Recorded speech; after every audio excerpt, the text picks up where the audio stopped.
আসসালামু আলাইকুম।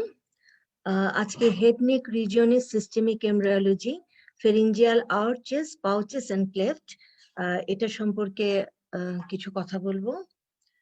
আজকের সেশনের লার্নিং অবজেক্টিভ হচ্ছে এই ক্লাসটা অ্যাটেন্ড করার পরে ফেরিঞ্জিয়াল আর্চ, পাউচ এবং ক্লেফট সম্পর্কে একটা ধারণা পাওয়া যাবে এবং এই আর্চ, পাউচ এবং ক্লেফটের যে ডেরিভেটিভস গুলা এখান থেকে আসে সেই ডেরিভেটিভস গুলা সম্পর্কে আমরা একটা ধারণা পাবো। এই ছবিটাতে এমব্রায়োর ৩টা স্টেজের ছবি দেখানো হয়েছে। এখানে 4th উইক অনওয়ার্ডস এমব্রায়োর এন্ট্রোলেটারাল অ্যাসপেক্টে এখানে দুটা এলিভেশন দেখা যাচ্ছে। পরের ছবিতে দেখা যাচ্ছে তাদের সংখ্যা বেড়ে গিয়েছে। এই স্ট্রাকচার গুলাই হচ্ছে গিয়ে ফেরিঞ্জিয়াল আর্চ এবং এই থার্ড ছবিটাতে দেখা যাচ্ছে in between two arch there is a cleft, this is known as pharyngeal cleft. তাহলে এই ছবিটা থেকে একটু ফেরিঞ্জিয়াল আর্চ সম্পর্কে ধারণা পাওয়া গেল এবং ফেরিঞ্জিয়াল ক্লেফট সম্পর্কে ধারণা পাওয়া গেল। এখন যদি আমরা একটা এমব্রায়োর ভেতর থেকে দেখি, একটা এমব্রায়োর সেকশনে যদি একটা স্কিমেটিক ডায়াগ্রাম দেখি, তাহলে ফেরিঞ্জিয়াল আর্চ, পাউচ এবং ক্লেফট সম্পর্কে আমাদের ধারণাটা আরো ক্লিয়ার হবে। এখানে দেখা যাচ্ছে এটা হচ্ছে নেক রিজন, তার মানে এটা হচ্ছে গিয়ে ফিউচার ফ্যারিঞ্জিয়াল যে রিজনটা, যেখান থেকে ফ্যারিংস অ্যান্ড আদার কাছাকাছি যে স্ট্রাকচার গুলা যেখান থেকে অরিজিনেট করবে। এই ফ্যারিংসের লেটারাল ওয়ালের মধ্যে এখানে দেখা যাচ্ছে ব্রাউন কালারের যে স্ট্রাকচারটা, এটাকে বোঝানো হচ্ছে ফেরিঞ্জিয়াল আর্চ। আর্চের বাইরের দিকে এই ব্লু কালারটা দিয়ে বোঝানো হচ্ছে এক্টোডার্ম, তার মানে arch is covered outside by ectoderm. আর ভেতরের দিকে ইয়েলো কালার দিয়ে যে স্ট্রাকচারটা বোঝানো হচ্ছে সেটা হচ্ছে এন্ডোডার্ম। এখানে বাইরের দিকে দুটা ফেরিঞ্জিয়াল আর্চের ইন বিটুইন এখানে যে ক্লেফট, এটাকে বলা হচ্ছে ফেরিঞ্জিয়াল ক্লেফট, যেটা তাহলে বাইরে থেকে বোঝা যাবে। আর ঠিক ভেতরের দিকে যখন আমরা যাব on the lateral wall of the ফ্যারিংস, এখানে এই এন্ডোডার্মটা একটু আউটওয়ার্ডস একটা প্রজেকশন নিয়েছে। এই জায়গাগুলোতে ফর্ম হয়েছে what is known as pharyngeal pouch. তাহলে ছবিটা থেকে একটা ধারণা পাওয়া গেল ফেরিঞ্জিয়াল আর্চ, ফেরিঞ্জিয়াল পাউচ এবং ফেরিঞ্জিয়াল ক্লেফট সম্পর্কে। এখন আমরা একটা একটা করে টপিকসে আসি। প্রথমে হচ্ছে গিয়ে ফেরিঞ্জিয়াল আর্চ।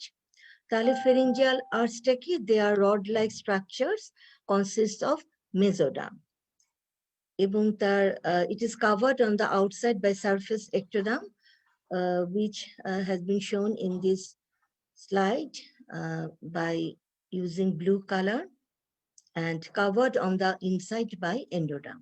এখানে yellow color দিয়ে যেটা বোঝানো হয়েছে। এখন এই যে বলা হলো যে pharyngeal arch consist of mesoderm, তাহলে জানা প্রয়োজন কোন মেসোডার্ম। কোন মেসোডার্ম থেকে আসবে? Paraxial mesoderm and lateral plate mesoderm. Mesoderm ছাড়াও আরেকটা স্ট্রাকচার এই ফেরিঞ্জিয়াল আর্চ তৈরিতে কন্ট্রিবিউট করে, সেটা হচ্ছে নিউরো এক্টোডার্ম থেকে যখন নিউরাল টিউব তৈরি হয় তখন সেখানকার কিছু সেল নিউরাল টিউব ফর্মেশন না করে তারা নিউরাল ক্রেস্ট সেল হয়ে যায়। তারা স্ক্যাটার্ড হয়ে চারিদিকে ছড়িয়ে পড়ে এবং বিভিন্ন স্ট্রাকচারের ভেতরে তারা ঢুকে যায়। একইভাবে এই ফেরিঞ্জিয়াল আর্চ যখন তৈরি হচ্ছিল তখন এখানে কিছু নিউরাল ক্রেস্ট চলে আসে।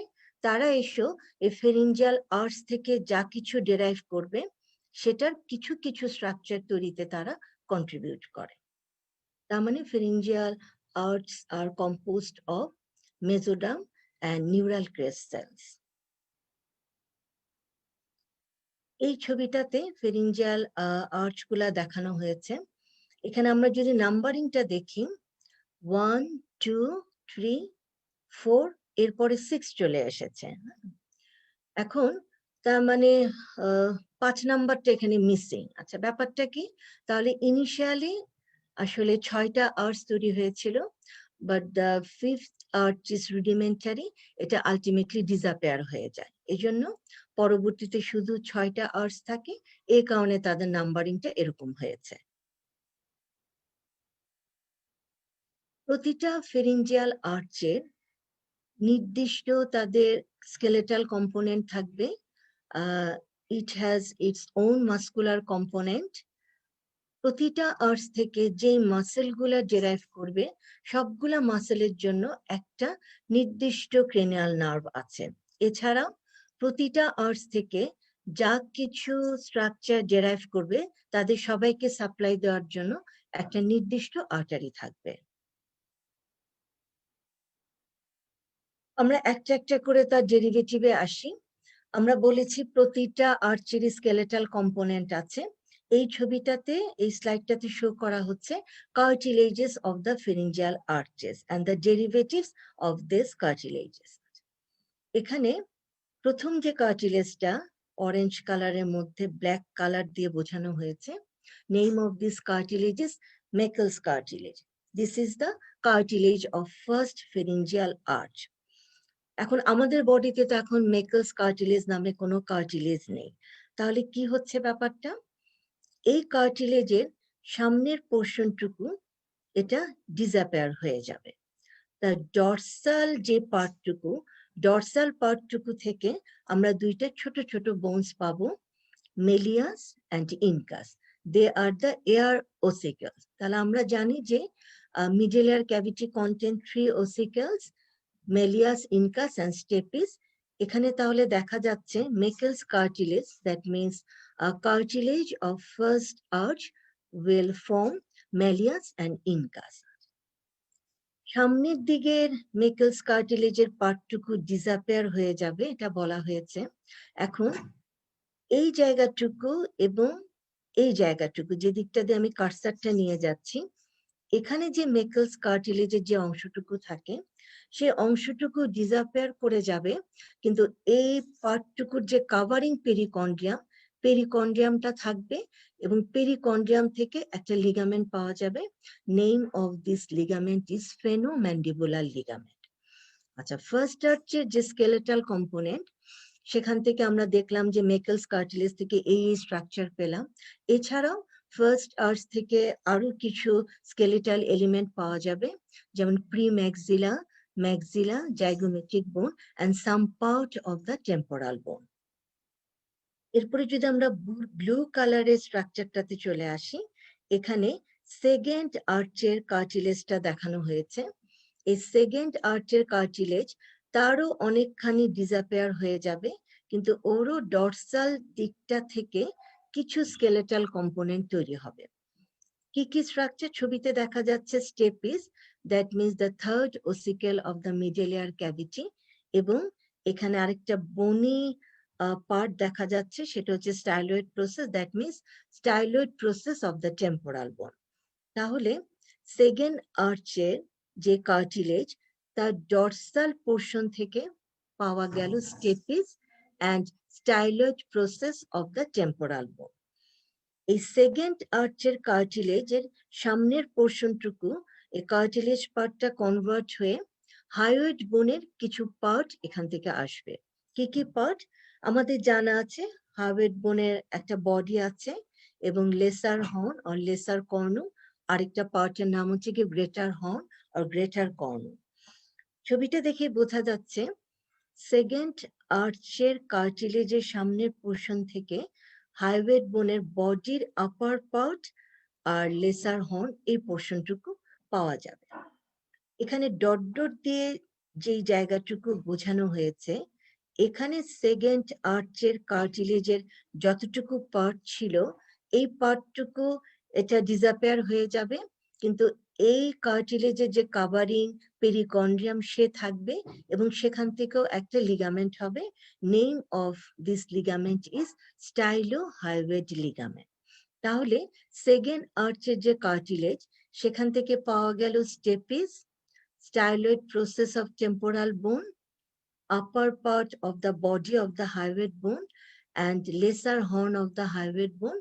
আরেকটা লিগামেন্ট পাওয়া গেল, সেটা হচ্ছে গিয়ে স্টাইলোহাইওয়েড লিগামেন্ট, যেই লিগামেন্টটা এই স্টাইলয়েড প্রসেস থেকে হাইওয়েড বোন পর্যন্ত অ্যাটাচ থাকবে।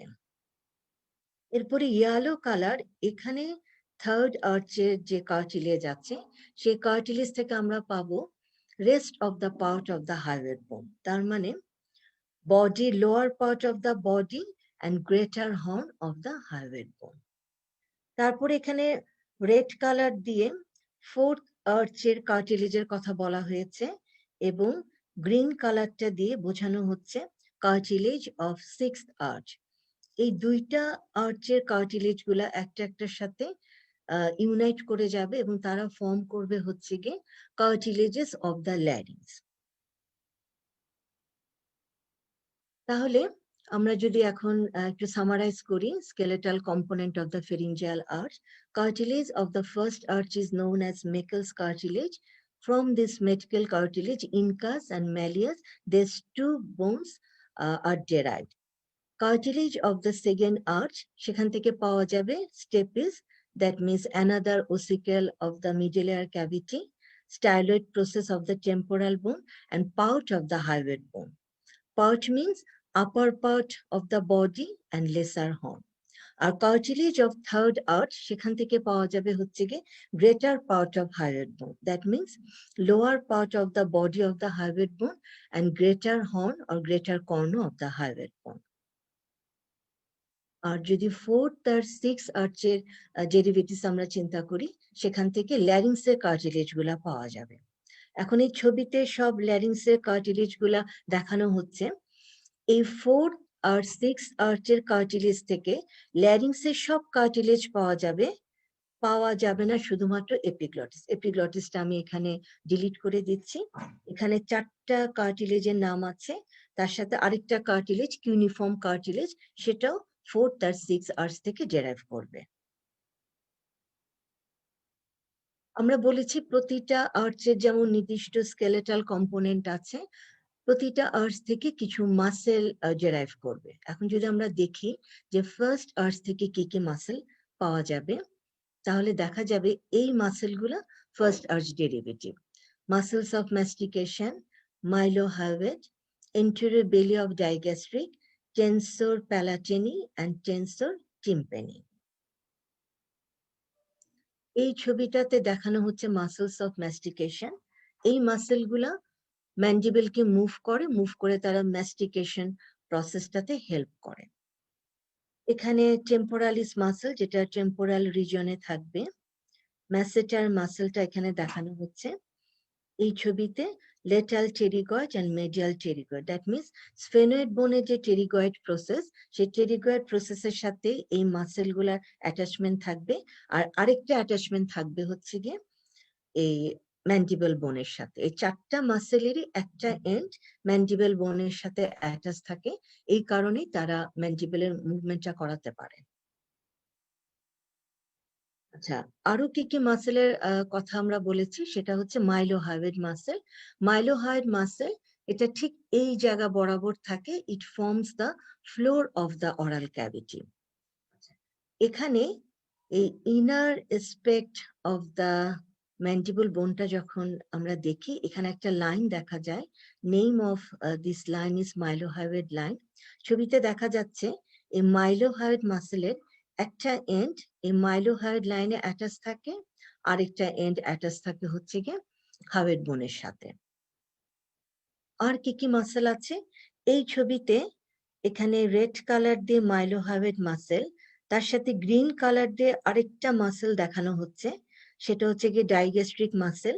ছবি দেখে বোঝা যাচ্ছে ডাইগ্যাস্ট্রিক মাসেল হ্যাজ গট টু বেলি, this one is the anterior বেলি and that part is the posterior belly. এখন ফার্স্ট আর্চ থেকে ডাইগ্যাস্ট্রিক মাসেল সম্পূর্ণ মাসেলটা আসবে না, দ্যাট মিনস তার যে দুটা বেলি আমরা ফার্স্ট আর্চ থেকে পাবো না, এখান থেকে শুধুমাত্র একটা বেলি আসবে। তাহলে আমরা সেকেন্ড বেলিটাকে যদি সরিয়ে ফেলি, তাহলে ডাইগ্যাস্ট্রিক মাসেলের এন্টেরিয়র বেলি সেটাও পাওয়া যাচ্ছে, it is also a derivative of the first pharyngeal arch. এখানে প্যালেটের মাসেলগুলা 4টা মাসেল দেখানো হচ্ছে। এই 4টা মাসেলের মধ্যে টেন্সর প্যালাটিনি মাসেল, প্যালেটের এই মাসেলটাও ফার্স্ট আর্চ থেকে আসবে, অন্য মাসেলগুলো আমরা সরিয়ে ফেললাম। এছাড়া আরেকটা মাসেলের কথা স্লাইডে দেখানো হয়েছে, সেটা হচ্ছে গিয়ে টেন্সর টিম্পানি মাসেল। আচ্ছা, আমরা স্কেলেটাল কম্পোনেন্ট যখন derivatives first pharyngeal আর্চের skeletal component সম্পর্কে যখন আমরা কথা বলেছিলাম, তখন বলেছিলাম যে মেকলস কার্টিলেজ থেকে ম্যালিয়াস এবং ইনকাস এই দুইটা বোন ডেরাইভ করে। এখন ছবিতে দেখা যাচ্ছে এই ম্যালিয়াসের সাথে এই মাসেলটা অ্যাটাচড হিসাবে আছে। এই মাসেলটাই হচ্ছে গিয়ে টেন্সর টেম্পেনি মাসেল। কাজে এই মাসেলটা ফার্স্ট আর্চ থেকে আসবে। ম্যালিয়াস ইনকাস ফার্স্ট আর্চের স্কেলেটাল কম্পোনেন্ট এবং তার সাথে অ্যাটাচড আছে এই মাসেলটা। এটা দেখে বোঝা যাচ্ছে tensor tympani. This is also a muscle of the first pharyngeal arch. এখন আমরা প্রথমেই বলেছিলাম প্রতিটা আর্চ থেকে যেই মাসেলগুলা ডেরাইভ করবে তাদের জন্য একটা নার্ভ, একটা ক্রেনিয়াল নার্ভ নির্দিষ্ট করা আছে। এখন এই ফার্স্ট আর্চ থেকে যে মাসেলগুলা ডেরাইভ করে তাদেরকে সাপ্লাই দিবে হচ্ছে গিয়ে mandibular division of the trigeminal nerve. এখন দেখা যাক যে সেকেন্ড ফেরিঞ্জিয়াল আর্চ থেকে কি কি মাসেল পাওয়া যাবে। Muscles of facial expression, posterior belly of digastric, আমরা ফার্স্ট আর্চের ডেরিভেটিভস যখন জেনেছি তখন আমরা জেনেছি যে এন্টেরিয়র বেলিটা ফার্স্ট আর্চ থেকে ডেরাইভ করে। এখানে আমরা দেখতে পাচ্ছি posterior belly of digastric muscle, it is a derivative of the second pharyngeal arch. তার সাথে এখানে দেখা যাচ্ছে স্টাইলোহাইওয়েড মাসেল অ্যান্ড স্টেপিডিয়াস মাসেল। আমরা একটু ছবির মাধ্যমে দেখি মাসেলগুলার অবস্থান কোথায়। এখানে অনেকগুলা মাসেল দেখানো হচ্ছে। They are known as the muscles of facial expression. চোখের চারিপাশ ঘিরে আছে অরবিকুলারিস অকুলি, হ্যাঁ, মাউথের চারিপাশে ঘিরে আছে অরবিকুলারিস অরিস। এরকম আরো এখানে যতগুলা মাসেল দেখানো হচ্ছে, এই muscles of facial expression, they are the derivatives of second pharyngeal arch. এই ছবিটা আমরা প্রথম আর্চের মাসেল যখন মাসেল কি কি মাসেল আসে তখন এই ছবিটা দেখানো হয়েছিল। আবার এখানে এই ছবিটা দেখানো হচ্ছে। এখানে মাইলোহাইওয়েড মাসেল, ডাইগেস্টিক মাসেলের দুটা বেলি দেখানো হচ্ছে, আর আরেকটা মাসেল দেখানো হচ্ছে সেটা হচ্ছে স্টাইলোহাইওয়েড। এখন আমাদের জানা হয়ে গিয়েছে যে মাইলোহাইওয়েড মাসেল এবং anterior belly of digastric, these two muscle are the derivative of the first pharyngeal arch. তাহলে এই দুটা মাসেলকে আমরা সরিয়ে ফেললে যেই দুটা মাসেল থাকলো, that means posterior belly of digastric and stylohyoid muscle, these two muscles are the derivatives of second pharyngeal arch. Second pharyngeal আর্চে কিন্তু আমরা একটা লিগামেন্ট পেয়েছিলাম, সেই লিগামেন্টের নামও ছিল কিন্তু স্টাইলোহাইওয়েড। কাজে একই নামের লিগামেন্ট এবং আমরা মাসেল সেকেন্ড ফেরিঞ্জিয়াল আর্চের ডেরিভেটিভস হিসাবে পাচ্ছি। এখানে এয়ার এর মিডল এয়ার ক্যাভিটি দেখানো হচ্ছে। আমরা জেনেছিলাম যে সেকেন্ড ফেরিঞ্জিয়াল আর্চের কার্টিলেজ থেকে এই স্টেপিস এয়ার ওসিকলটা ডেরাইভ করে। এখানে স্টেপিসের সাথে ছোট্ট একটা মাসেল দেখা যাচ্ছে। Name of this muscle is stapedius muscle. যেহেতু স্টেপিস হচ্ছে সেকেন্ড ফেরিঞ্জিয়াল আর্চের একটা ডেরিভেটিভ, তাহলে এর সাথে যেহেতু এই মাসেলটা অ্যাটাচমেন্ট হিসাবে আছে, তাহলে ছবিটা দেখে বোঝা যাচ্ছে stapedius muscle is also a derivative of second pharyngeal arch. তাহলে এই ছবি থেকে আমরা ফার্স্ট ফেরিঞ্জিয়াল আর্চের ডেরিভেটিভ গুলো আমরা সরিয়ে ফেললাম। তাহলে এখানে বোঝা যাচ্ছে stapes, that means it is also a derivative of second arch, এবং ওর সাথে যে মাসেলটা অ্যাটাচড হয়ে আছে stapedius muscle, it is also a derivative of second pharyngeal arch. এখন সেকেন্ড ফেরিঞ্জিয়াল আর্চ থেকে যে মাসেলগুলা তৈরি হবে তাদের সবার জন্য একটা ক্রেনিয়াল নার্ভ নির্দিষ্ট আছে, সেটা হচ্ছে seventh cranial nerve, that means facial nerve. So all the muscles of second arch are supplied by facial nerve. Third pharyngeal arch থেকে মাত্র একটা মাসেল আসবে। Name of this muscle is stylopharyngeus. It is one of the extrinsic muscle of the pharynx. এই ছবিটাতে ফ্যারিংসের চারটা muscle দেখানো হচ্ছে, তিনটা কনস্ট্রিক্টর মাসেল এবং স্টাইলোফেরিঞ্জিয়াস মাসেল। তো এই স্লাইডে বলা হচ্ছে যে থার্ড ফেরিঞ্জিয়াল আর্চ থেকে শুধুমাত্র স্টাইলোফেরিঞ্জিয়াস মাসেলটা অ্যারাইজ করবে। তাহলে আমরা অন্য কনস্ট্রিক্টর মাসেলগুলোকে সরিয়ে ফেললাম, শুধুমাত্র এই ইয়েলো কালার দিয়ে যে মাসেলটা বোঝানো হচ্ছে, that means stylopharyngeus muscle, it is a derivative of the third pharyngeal arch. এখন অন্যান্য ফেরিঞ্জিয়াল আর্চের মাসেলের মতো এই থার্ড ফেরিঞ্জিয়াল আর্চের মাসেল, দ্যাট মিনস স্টাইলোফেরিঞ্জিয়াস মাসেলের জন্য একটা ক্রেনিয়াল নার্ভ নির্দিষ্ট করা আছে। সেই ক্রেনিয়াল নার্ভটা হচ্ছে 9th cranial nerve, that means গ্লসোফেরিঞ্জিয়াল nerve. এখন যদি আমরা 4th ফেরিঞ্জিয়াল আর্চের কাছে আসি, যে এখান থেকে কি কি মাসেল পাওয়া যাবে, তাহলে দেখা যাচ্ছে cricothyroid, levator palatini and constrictors of the pharynx. That means আগের ছবিতে যে কনস্ট্রিক্টর মাসেলগুলা দেখানো হয়েছিল তারাও ফেরিঞ্জিয়াল আর্চ ডেরিভেটিভ, কিন্তু তারা হচ্ছে গিয়ে 4th ফেরিঞ্জিয়াল আর্চ ডেরিভেটিভ। এখানে প্যালেটের যেই ছবিটা প্রথম আর্চের ডেরিভেটিভ দেখানোর সময় দেখানো হয়েছিল, সেম ছবি, সেখানে আমরা ফার্স্ট আর্চের ডেরিভেটিভ পেয়েছিলাম, সেটাকে এখন সরিয়ে ফেললাম। তাহলে যে levator palatini, this muscle is a derivative of the 4th pharyngeal arch. এখানে ক্রিকোথাইরয়েড মাসেলটা দেখানো হচ্ছে, দ্যাট মিনস ক্রিকয়েড কার্টিলেজ থেকে থাইরয়েড কার্টিলেজ পর্যন্ত এই মাসেলটার এক্সটেনশন। এই ছবিটা আমরা এর আগে থার্ড ফেরিঞ্জিয়াল আর্চের মাসেলের ডেরিভেটিভস পড়ানোর সময় এই ছবিটা আমরা দেখিয়েছিলাম। সেখানে ছিল যে stylopharyngeus muscle, it is the derivative of third pharyngeal arch. তাহলে এটাকে যদি আমরা সরিয়ে ফেলি, এখন যে কনস্ট্রিক্টর মাসেলগুলা থাকলো, this constrictor muscles are the derivative of the 4th pharyngeal arch. অন্যান্য আর্চের মাসেলের মতো muscles of 4th arch are supplied by superior laryngeal nerve. আমরা বলেছি প্রতিটা আর্চ থেকে যে মাসেলগুলা বের হবে তার জন্য একটা ক্রেনিয়াল নার্ভ নির্দিষ্ট করা আছে। এখন এই superior laryngeal nerve, it is the branch of the vagus nerve. এখন 6th ফেরিঞ্জিয়াল আর্চ, লাস্ট যে আর্চটা আছে, সেখান থেকে পাওয়া যাবে হচ্ছে গিয়ে intrinsic muscles of the larynx. এই যে ল্যারিংস তো অনেকগুলা কার্টিলেজ একসাথে হয়ে এই অর্গানটা তৈরি হয়। এই বিভিন্ন কার্টিলেজকে ধরে রাখার জন্য কিছু লিগামেন্ট আছে এবং কিছু মাসেলস এখানে ইম্পর্টেন্ট রোল প্লে করে। এই ইন্ট্রিনসিক মাসেল গুলাও এরা আসবে হচ্ছে গিয়ে ফ্রম দ্য 6th ফেরিঞ্জিয়াল আর্চ। এবং এই মাসেল গুলার জন্য যে নার্ভটা নির্দিষ্ট করা আছে, সেই নার্ভটা হচ্ছে কি recurrent laryngeal nerve, it is also a branch of vagus nerve.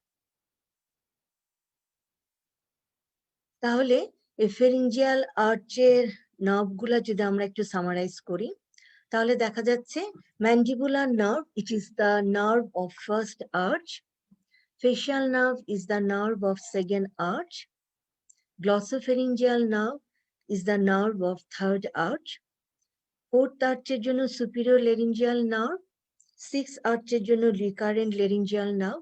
The superior laryngeal nerve and recurrent laryngeal nerve, they are the branches of vagus nerve. আমাদের ফেরিঞ্জিয়াল আর্চ হয়ে গেছে, এখন আমরা চলে আসি ফেরিঞ্জিয়াল পাউচ এবং ক্লেফট। এদের ডেরিভেটিভস কি? এখন ফেরিঞ্জিয়াল পাউচটা কি, এটা আমরা বলেছিলাম যে ইন্টারভেল বিটুইন টু আর্চেস, এখানকার যে এন্ডোডাম সেটা আউটওয়ার্ড পুশ করে কতগুলা স্ট্রাকচার তৈরি করে, তাদেরকে কতগুলো আউট পকেটিং এর মতো তৈরি হয়, তাদেরকে বলা হয় পাউচেস। একইভাবে যখন আমরা সারফেস থেকে দেখব, তখন দেখব যে ইন বিটুইন টু ফেরিঞ্জিয়াল আর্চ সেখানে একটা ক্লেফট তৈরি হয়েছে, এই ক্লেফট গুলাকে বলা হয় হচ্ছে গিয়ে ফেরিঞ্জিয়াল ক্লেফট। তার মানে ক্লেফটটা হচ্ছে এক্টোডার্মাল ইন অরিজিন আর পাউচ হচ্ছে গিয়ে এন্ডোডার্মাল ইন অরিজিন। এই ছবিটা দেখে বোঝা যাচ্ছে এই যে বাইরের দিকে এক্টোডার্ম ভেতরের দিকে ঢুকে গিয়ে ক্লেফট লাইক যে স্ট্রাকচার গুলা তৈরি করেছে তাদেরকে বলা হচ্ছে ফেরিঞ্জিয়াল ক্লেফট, এবং ভেতরের দিকে এন্ডোডার্ম বাইরের দিকে কিছুটা পুশ করে কতগুলা যেরকম আউট পকেটিং এর মতো তৈরি করেছে, এই জায়গাগুলাকে বলা হচ্ছে ফেরিঞ্জিয়াল পাউচ। আর ভেতরের এই জায়গাটা তো ফেরিঞ্জিয়াল আর্চ। এখন আমরা চলে আসি ফেরিঞ্জিয়াল পাউচের কি কি ডেরিভেটিভস আছে। এখানে এই ডেরিভেটিভস অফ ফার্স্ট ফেরিঞ্জিয়াল পাউচ, এই ফার্স্ট ফেরিঞ্জিয়াল পাউচ থেকে এরকম একটা টিউবোটিম্পেনিক একটা রেসিস তৈরি হবে। একটা রেসিস তৈরি হবে। এই টিউবোটিম্পেনিক রেসিসটার এই পোর্শনটা ডিস্টাল পার্টটা একটু ডাইলেটেড হয়ে যাবে, ডাইলেটেড হয়ে তৈরি করবে tympanic cavity, future tympanic cavity. আর বাকি যে পোর্শনটুকু রয়ে গেল সেই পোর্শনটা থেকে তৈরি হবে অডিটরি টিউব। তাহলে ফার্স্ট ফেরিঞ্জিয়াল পাউচ থেকে প্রথমে পাওয়া গেল টিউবোটিম্পেনিক রেসিস, টিউবোটিম্পেনিক রেসিস থেকে পাওয়া যাবে টিম্পেনিক ক্যাভিটি, যে পোর্শনটা ডাইলেটেশন হয়ে গেল, আর রিমেইনিং পোর্শনটা থেকে পাওয়া যাবে অডিটরি টিউব। এখন সেকেন্ড ফেরিঞ্জিয়াল পাউচ, এখানে দেখানো হচ্ছে palatine tonsil. It is a derivative of the second pharyngeal pouch. এখন যদি আমরা থার্ড ফেরিঞ্জিয়াল পাউচের ডেরিভেটিভস সম্পর্কে যদি জানতে চাই, এটার দুটা পোর্শন আছে, একটা ডরসাল পোর্শন আর একটা হচ্ছে ভেন্ট্রাল পোর্শন। এই ডরসাল পোর্শন থেকে তৈরি হবে হচ্ছে গিয়ে ইনফেরিয়র প্যারাথাইরয়েড গ্ল্যান্ড, আর ভেন্ট্রাল পোর্শন থেকে তৈরি হবে, এখানে রেড কালার দিয়ে যেটা বোঝানো হচ্ছে এটা হচ্ছে গিয়ে ফিউচার থাইমাস। তাহলে এখান থেকে পাওয়া যাবে ইনফেরিয়র প্যারাথাইরয়েড গ্ল্যান্ড এবং থাইমাস।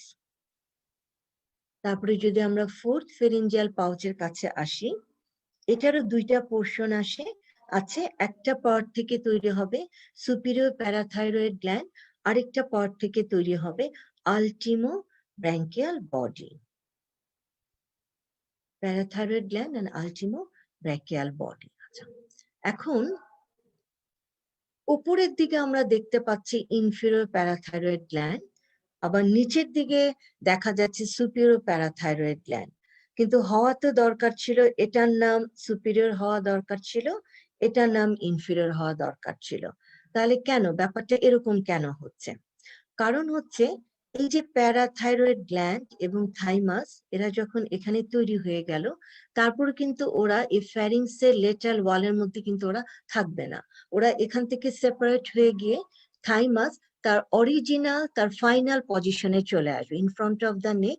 নেক থেকে একটু সে থোরাক্সে, দ্যাট মিনস স্টারনামের সামনের দিকে এন্টেরিয়র মেডিয়াস্টিনাম পর্যন্ত তার এক্সটেনশন হয়ে যাবে। এখন এখান থেকে that means lateral wall of the ফ্যারিংস থেকে সেপারেট হয়ে থাইমাস যখন তার ফাইনাল পজিশনে চলে আসবে, আসার সময় সে সাথে করে কিন্তু এই ইনফেরিয়র প্যারাথাইরয়েড গ্ল্যান্ডকেও সে সাথে করে নিয়ে চলে আসে।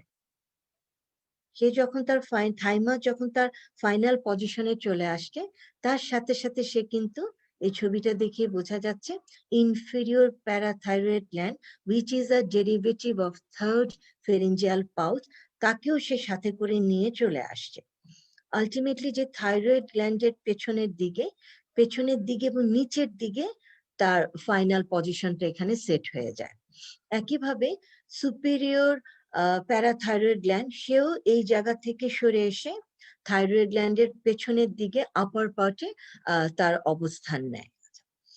আমরা এখানে আল্টিমো ব্র্যাকিয়াল বডি আরেকটা স্ট্রাকচারের কথা বলেছিলাম, এই স্ট্রাকচারটাও সে থাইরয়েড গ্ল্যান্ডের ভেতরে সে ইনকর্পোরেশন হয়ে যায়, হয়ে গিয়ে এখানে সে থাইরয়েড গ্ল্যান্ডের যে প্যারাফলিকুলার সেল, যেই সেলটাকে অনেক সময় সি সেল হিসাবে বলা হয়ে থাকে, এই প্যারাফলিকুলার সেলটা কিন্তু ডেরাইভ করে ফ্রম দিস আল্টিমো ব্র্যাকিয়াল বডি। তাহলে ফার্স্ট ফেরিঞ্জিয়াল পাউচ একটা ডাইভার্টিকুলাম তৈরি হবে, যেটার নাম হচ্ছে টিম্পেনিক রেসিস। সেখান থেকে পাওয়া যাচ্ছে tympanic cavity, that means middle ear cavity and auditory tube. Second pharyngeal pouch থেকে পাওয়া যাবে palatine tonsil. From third pharyngeal pouch inferior parathyroid gland and thymus are derived from the fourth pharyngeal pouch, superior parathyroid gland are derived. এখন আমরা চলে আসি what are the derivatives of pharyngeal cleft. আমরা এপাশে ফেরিঞ্জিয়াল cleft গুলা দেখেছিলাম। এই first ফেরিঞ্জিয়াল cleft থেকে পাওয়া যাবে হচ্ছে কি এক্সটার্নাল অ্যাকাস্টিক মিয়েটাস। এবং এই এক্সটার্নাল অ্যাকাস্টিক মিয়েটাসটা সে কিন্তু আস্তে আস্তে এখানে, দ্যাট মিনস এই টিম্পেনিক ক্যাভিটির সাথে এখানে কিন্তু সে মিলে যাবে। সেকেন্ড ফেরিঞ্জিয়াল, সেকেন্ড, থার্ড আর ফোর্থ ফেরিঞ্জিয়াল ক্লেফট এগুলা সব ডিসঅ্যাপিয়ার হয়ে যাবে। তাহলে ফার্স্ট ফেরিঞ্জিয়াল ক্লেফট থেকে পাওয়া গেল এক্সটার্নাল অ্যাকাস্টিক মিয়েটাস, আর সেকেন্ড, থার্ড আর ফোর্থ ক্লেফট তারা অবলিটারেটেড হয়ে যাবে। এখন কিভাবে তারা অবলিটারেটেড হচ্ছে? হ্যাঁ, এখানে এই সেকেন্ড ফেরিঞ্জিয়াল আর্চটা তার গ্রোথটা অনেক বেশি হয়, তার এখানকার মেজেনকাইম এত বেশি গ্রো করে এবং তার ডিরেকশনটা হয় হচ্ছে গিয়ে ডাউনওয়ার্ডস। আলটিমেটলি সে এই সেকেন্ড, থার্ড আর ফোর্থ এদেরকে সে একদম কাভার করে ফেলে। কাভার করে এপাশে যে এপিকার্ডিয়াল রিজ আছে এই রিজের সাথে সে এন্ড টু এন্ড সে এখানে মিলে যায়। মিলে যাওয়ার জন্য আলটিমেটলি এখানে যে তিনটা ক্লেফট ছিল তারা মিলে একটা ছোট্ট ক্যাভিটি তৈরি করে, endoderm lined cavity, ectoderm lined cavity, যেহেতু এখানে তো একটোডার্মি আছে। এই ক্যাভিটিটার নাম হচ্ছে গিয়ে cervical sinus. Day by day ultimately এই সার্ভাইকাল সাইনাসের অস্তিত্ব আর থাকে না এবং এই পাশে দেখা যাচ্ছে নেক রিজনটা একদম স্মুথ হয়ে যাচ্ছে।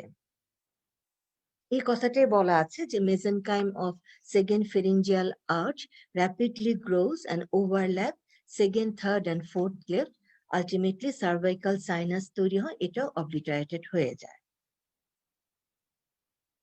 তো এই নিয়ে মোটামুটি ভাবে আমাদের ক্লাস আজকে যা কিছু পড়িয়েছে এটা যদি আমরা একটু সামারাইজ করি, তাহলে মাঝখানে ব্রাউন কালারের যে স্ট্রাকচারটা সেটা হচ্ছে ফেরিঞ্জিয়াল আর্চ।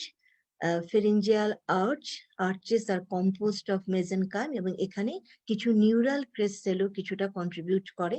এই ছবিতে দেখা যাচ্ছে প্রতিটা আর্চের জন্য এখানে তিনটা করে স্ট্রাকচার দেখানো হচ্ছে। এটা বোঝানো হচ্ছে যে প্রতিটা আর্চের নিজস্ব স্কেলেটাল কম্পোনেন্ট আছে, নিজস্ব কার্টিলেজ থাকবে, নিজস্ব তাদের নার্ভ সাপ্লাই থাকবে। এখান থেকে প্রতিটা আর্চ থেকে স্পেসিফিক কিছু মাসেল বের হবে, সে মাসেলের জন্য সেই নার্ভটা নির্দিষ্ট করা আছে এবং এখান থেকে যা কিছু স্ট্রাকচার বের হবে তাদেরকে সাপ্লাই দেওয়ার জন্য একটা আর্টারিও নির্দিষ্ট করা আছে। বাইরের দিকটা যদি আমরা দেখতে চাই, বাইরের দিকে ফেরিঞ্জিয়াল আর্চের কভার হয়ে থাকে বাই মিনস অফ একটোডার্ম এবং ভেতর দিকে হচ্ছে গিয়ে এন্ডোডার্ম। এই বাইরের দিক থেকে যখন আমরা দেখব দুটা ফেরিঞ্জিয়াল আর্চের মাঝামাঝি জায়গাতে যে ক্লেফট লাইক স্ট্রাকচারটা, স্পেসটা দেখা যাচ্ছে সেটাই হচ্ছে গিয়ে ফেরিঞ্জিয়াল ক্লেফট। আর ভেতরের দিকে এন্ডোডার্ম যে আউটওয়ার্ড পুশ করে কতগুলো আউট পকেটিং করে রেখেছে, এই জায়গাগুলা কি বলা হচ্ছে ফেরিঞ্জিয়াল পাউচ। এই ছবিটাতে শো করছে skeletal element of pharyngeal arches. First pharyngeal আর্চের যে কার্টিলেজ তার নাম হচ্ছে মেকেলস কার্টিলেজ। এই মেকেলস কার্টিলেজ সামনের দিকটা ডিসঅ্যাপিয়ার হয়ে যাবে, তার পেছনের পোর্শন থেকে পাওয়া যাবে ইনকাস, মেলিয়াস এবং একটা লিগামেন্ট, সেই লিগামেন্টটার নাম হচ্ছে গিয়ে স্ফেনোম্যান্ডিবুলার লিগামেন্ট। সেকেন্ড আর্চ থেকে পাওয়া যাবে হচ্ছে গিয়ে স্টাইলয়েড প্রসেস, আর থার্ড যে ইয়ার অসিকেল দ্যাট মিনস স্টেপিস, এবং সামনের দিকে আমাদের এখানে যে হাইওয়েড বোন থাকে, হাইওয়েড বোনে কিছুটা পোর্শন পাওয়া যাবে, কিছুটা পোর্শন মানে upper part of the body of the hyoid bone and lesser corner. Third pharyngeal arch থেকে remaining portion of the hyoid bone পাওয়া যাবে, that means lower part of the body and greater corner. আর fourth আর six pharyngeal আর্চের cartilage গুলা একজন আরেকজনের সাথে মিলে তারা তৈরি করবে হচ্ছে গিয়ে কার্টিলেজ অফ দ্য ল্যারিংস। এখন আমরা যদি ফেরিঞ্জিয়াল আর্চের নার্ভ গুলা জানতে চাই, এখানে ছবিতে দেখানো হচ্ছে এটা হচ্ছে ট্রাইজেমিনাল নার্ভ। ট্রাইজেমিনাল নার্ভের এই ম্যান্ডিবুলার ব্রাঞ্চটা ফার্স্ট ফেরিঞ্জিয়াল আর্চ থেকে যে মাসেল গুলা ডেরাইভ করবে তাকে সাপ্লাই দিবে। সেকেন্ড ফেরিঞ্জিয়াল আর্চকে সাপ্লাই দিবে হচ্ছে কি সেকেন্ড ফেরিঞ্জিয়াল আর্চ থেকে যে মাসেল গুলা ডেরাইভ করবে তাদের জন্য নির্দিষ্ট করা আছে হচ্ছে কি seven cranial nerve, that means facial nerve. Third pharyngeal arch থেকে যে মাসেল আসবে তাকে সাপ্লাই দিবে হচ্ছে গিয়ে গ্লসোফেরিঞ্জিয়াল নার্ভ। আর 4th আর্চ এবং 6th আর্চ থেকে যে মাসেল গুলো আসবে তাদেরকে সাপ্লাই দিবে হচ্ছে গিয়ে branches of the vagus nerve, superior laryngeal nerve এবং রিকারেন্ট লেরিঞ্জিয়াল নার্ভ। এই ছবিটাতে ফেরিঞ্জিয়াল পাউচ এবং ক্লেফটের ডেরিভেটিভ দেখানো হচ্ছে। ফার্স্ট ফেরিঞ্জিয়াল পাউচ থেকে পাওয়া যাবে হচ্ছে গিয়ে tympanic cavity and auditory tube. Second pharyngeal pouch থেকে পাওয়া যাবে palatine tonsil. Third pharyngeal pouch থেকে পাওয়া যাবে দুটা structure, inferior parathyroid gland and thymus. Fourth pharyngeal pouch থেকে পাওয়া যাবে superior parathyroid gland and ultimobrachial body. এখন যদি আমরা ফেরিঞ্জিয়াল ক্লেফটের ডেরিভেটিভ দেখতে চাই এই ছবিতে, ফার্স্ট ফেরিঞ্জিয়াল ক্লেফট থেকে পাওয়া যাবে হচ্ছে গিয়ে এক্সটার্নাল অডিটরি মিয়েটাস। সেকেন্ড, থার্ড আর ফোর্থ ফেরিঞ্জিয়াল ক্লেফট এগুলো অবলিটারেশন হয়ে যাবে কিভাবে, যে সেকেন্ড ফেরিঞ্জিয়াল আর্চের মেজেনকাইম খুব বেশি গ্রো করে, ওভার গ্রো করে তারা এই সেকেন্ড, থার্ড এবং ফোর্থ ক্লেফটের উপর দিয়ে চলে যাচ্ছে, তাদেরকে সে ওভারল্যাপ করার জন্য এই তিনটা ক্লেফট একসাথে মিলে ছোট্ট একটা স্ট্রাকচার তৈরি করে, একটোডার্ম লাইন একটা ক্যাভিটি হয়ে যাচ্ছে, এটার নাম হচ্ছে সার্ভাইকাল সাইনাস। এটাও আলটিমেটলি থাকে না, হ্যাঁ, বডিতে এটাও ডিসঅ্যাপিয়ার হয়ে যায়।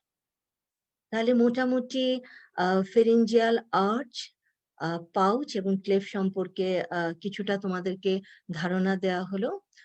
তাহলে ক্লাস আজকের মতো এখানে শেষ করে দিচ্ছি। খোদাহাফেজ সবাইকে।